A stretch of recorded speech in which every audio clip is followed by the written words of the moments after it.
안녕하세요. ERP 도입 성공 및 실패 사례의 발표를 맡게 된 1조 최한민이라고 합니다. 바로 발표 시작하겠습니다. 우선 목차는 8가지의 단계로 이루어져 있으며 ERP의 정의부터 세계의 ERP 도입 현황 및 추세까지, 그리고 국내 ERP 도입 성공 사례부터 성공적인 ERP 도입 조건까지 설명해 드리고 마치겠습니다.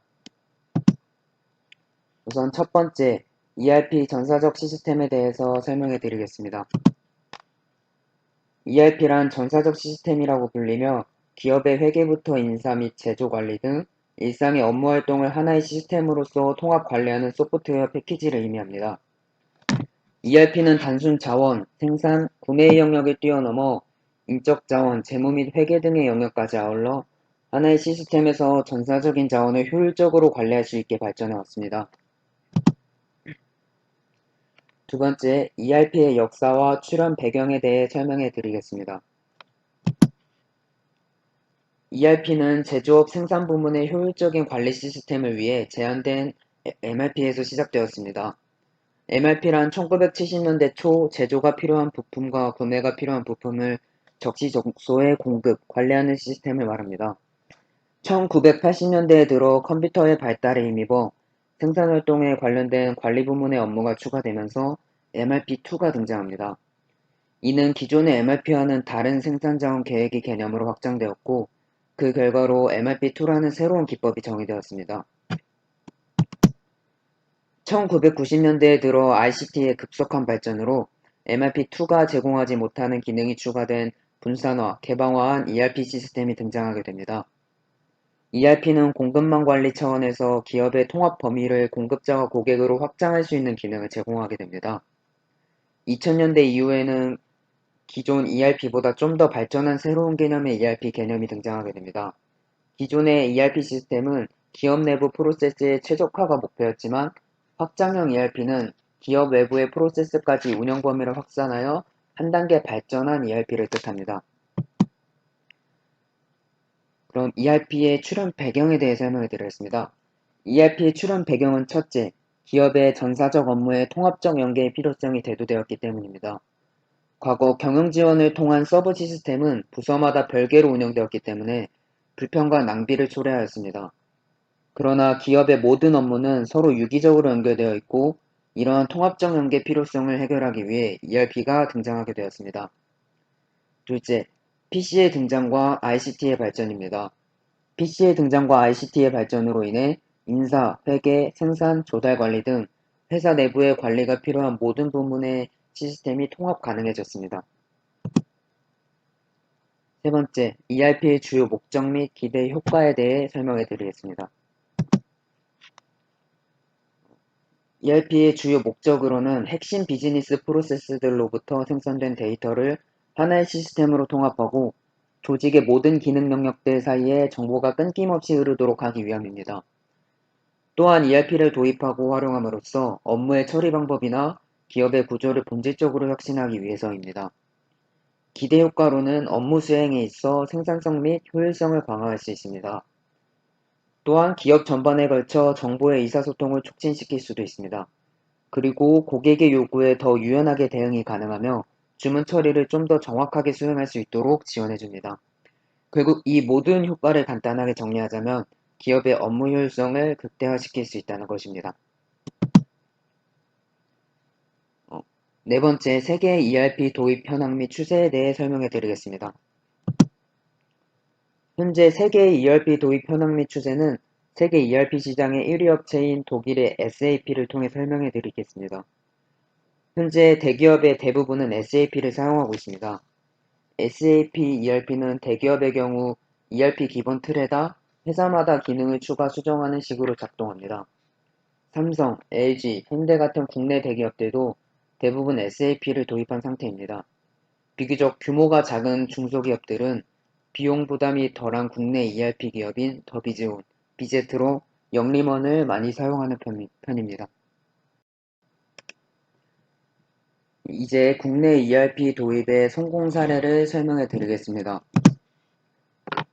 CR푸드를 사례로 선정하였는데 설명해 드리기 전에 CR푸드에 대해 간단한 설명을 드리겠습니다. CR푸드는 건강식품이 건강한 사회를 만든다는 모토로 설립된 각종 시리얼 및 쿠키 등을 제조, 판매하는 기업입니다. CR푸드는 건강식품 선도 기업으로 성장해 간다는 목표를 가지고 있는 기업으로 ERP를 도입하기 전에는 자재 소요량이나 생산 수량, 생산 실적 및 월 경영 분석 자료 데이터 자체가 많이 불안정하다고 자가 진단하였습니다. 이를 통해 회사가 나아갈 방향에 대해서 객관적이고 정확하게 진단할 수 있는 자료를 얻을 수 있다고 판단하여 2015년 영림원 ERP를 도입하였고 2019년에 스마트 팩토리 지원 사업을 통하여 영림원 K시스템 AC2로 업그레이드를 하였습니다. ERP를 도입한 후 실시간으로 자재 소요량, 월 생산 실적 및 경영 분석 자료가 정확한 데이터로 산출되어 많은 도움을 받았습니다. 그리고 ERP에 PDA를 연동함으로써 실시간 재고 관리가 가능해지고 매월 정확한 제조 원가 산정과 거래처, 제품별 손익 분석이 가능하게 되었습니다. ERP를 통하여 각 부서의 모든 데이터를 통합 관리하게 됨으로써 체계적인 업무 방식이 도입되어 효율성의 증대를 가져올 수 있게 되었습니다. 이렇게 CR푸드가 ERP 도입으로 성공할 수 있게 된 요인으로는 첫 번째, 영림원 ERP가 CR푸드의 성장에 맞추어 시스템을 업그레이드할 수 있는 환경을 꾸준히 제공해 주었다는 점. 두 번째, 중소기업을 위한 정부 지원 사업인 스마트 팩토리 지원 사업을 통해 보조금을 지원받았다는 것.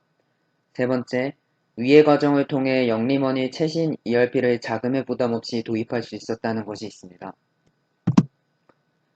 다음으로 해외 ERP 도입의 실패 사례를 설명해 드리겠습니다. 폭스마이어의 사례를 실패 사례로 선정하였는데, 폭스마이어는 미국의 대형 약품 도매업체로 1996년 매출은 51억 달러로 미국에서 네 번째로 큰 약품업체였지만 96년 8월에 파산하였습니다. 폭스마이어는 ERP 시스템 도입의 목표인 비용 절감, 재고 회전율 제고, 수주 제고, 업무 효율화 등의 달성을 위해 도입하였지만 6,500만 달러를 투입한 것에 비해 시스템 구축 후 ERP 시스템이 제대로 업무를 지원하지 못해서 기간이 핵심 요소인 유통산업에서 무너지게 되었습니다. 폭스마이어의 실패 원인으로는 첫 번째, 잘못된 시스템 용량 상정이 있습니다. 폭스마이어는 잘못된 시스템 용량 상정으로 인해 가동 후 잦은 시스템 다운으로 업무가 제대로 수행되지 못하였고, 두 번째, 기존 시스템과의 인터페이스가 지나쳐 통합 시스템이 아닌 과거 시스템이 구축이 되어버려 제대로 통합 시스템을 구축하지 못하게 되었습니다. 세 번째, 무리한 창고 자동화 투자로 인하여 자금 유동성이 어려웠다는 점입니다. 그리고 네 번째, 사용자 교육에 소홀하여 실무선에 혼란을 초래하게 되었고 업무와 시스템이 따로 운영되는 최악의 사태를 가져오게 되었습니다.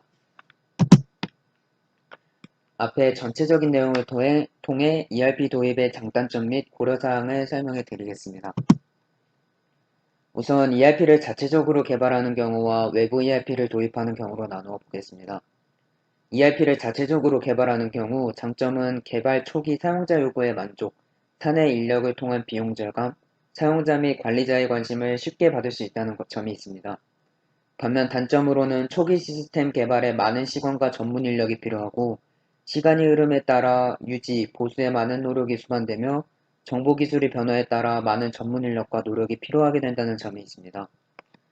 다음 외부 ERP를 도입하는 경우의 장점에는 표준화된 프로세스를 통해 자연스러운 BPR이 가능하고 SI 업체 및 컨설팅 업체의 도움으로 지속적인 유지, 보수, 개선이 가능하며 첨단 IT 기술을 쉽게 받아들일 수 있으며 선진 경영 프로세스를 익힐 수 있다는 점이 있습니다. 단점으로는 사내 업무 프로세스의 변경과 외부 노출의 위험성, 그리고 시스템이 적용될 시 사내 프로세스가 종속될 가능성의 증가가 있습니다. 위에서의 장점과 단점 중 장점을 더욱 효과적으로 챙길 수 있게 하기 위해서는 화면에 나와 있는 고려사항들을 확인해야 합니다. 첫 번째, 회사의 관리 포인트 설정을 최우선으로 도출해야 합니다. 관리 포인트 설정을 최우선으로 하고 다른 것들은 최우선 과제가 장착되어 가는 시점에 하나씩 해결해 나가는 전략이 필요하다는 것입니다. 두 번째, 도입 예산과 운영 인력 등 인프라를 체크해야 합니다. ERP 도입은 돈과 관련되어 있기 때문에 회사의 규모 등을 고려하여 인력, 자원 등을 꼼꼼히 체크해야 한다는 것입니다. 세 번째, 복수의 ERP 회사와 접촉하여 장단점을 파악해야 합니다. 세네 개의 ERP 회사와 접촉하여 요구사항, 컨설팅 방향 등을 논의하고 회사에 적합하다고 생각하는 회사를 압축하여 의사결정을 해야 한다는 것입니다. 네 번째, 회사 구성원들과의 최적의 의사결정을 통하여 선정해야 합니다. 임직원들이 의사결정에 참여하여 공감대를 형성하는 것이 중요하며 특히 재무, 물류, 생산부문 담당자들 간의 의사소통이 중요하기 때문에 TFT를 구성하여 최적의 의사결정을 해야 한다는 것입니다. 마지막으로 성공적인 ERP 도입의 조건에 대해 설명하고 발표를 마치도록 하겠습니다. 첫 번째, 기업 내 통합이 우선되어야 합니다. 기존 업무의 완전한 개편이기 때문에 의식의 전환이 없는 개편은 오히려 역효과를 낳을 가능성이 있고 특정 부서의 추진만으로는 이루어질 수 없는 것이 ERP이기 때문에 모든 구성원의 적극적 참여와 이해가 필요합니다. 두 번째, 변화에 대한 개선 의지가 우선시되어야 합니다. 조직의 운영 방식부터 조직 자체를 변화시킬 수도 있기 때문에 과거의 관행으로부터 벗어나고 최적의 프로세스로 발전하기 위한 변화 관리를 지속적으로 수행해야 합니다. 세 번째, 거시적 관점이 요구됩니다. 각 부서별로 구축되는 것이 아닌 총체적 시스템인 만큼 전체적 관점의 접근이 요구된다는 것입니다. 네 번째, 경영진의 지속적인 관심과 지원이 필요합니다. 거시적으로 접근한 프로젝트인 만큼 경영진이 주도적으로 프로젝트의 의사결정 및 기타 사항에 참여하겠다는 의지가 필요하고 즉각적인 반응을 이루어야 한다는 것입니다. 마지막 다섯 번째, ERP의 긍정적 측면에만 주목해 과신해서는 안 되고 신중한 결정이 필요합니다. ERP의 도입만으로 경쟁력 확보나 글로벌화가 되는 것이 아니기 때문에 기업의 특성과 향후 발전 방향을 정확히 판단하며 최적의 처리 시스템을 선택하는 데 초점을 두어야 합니다. 지금까지 ERP 개론 및 국내외 도입 사례를 발표한 1조 최현민이었습니다.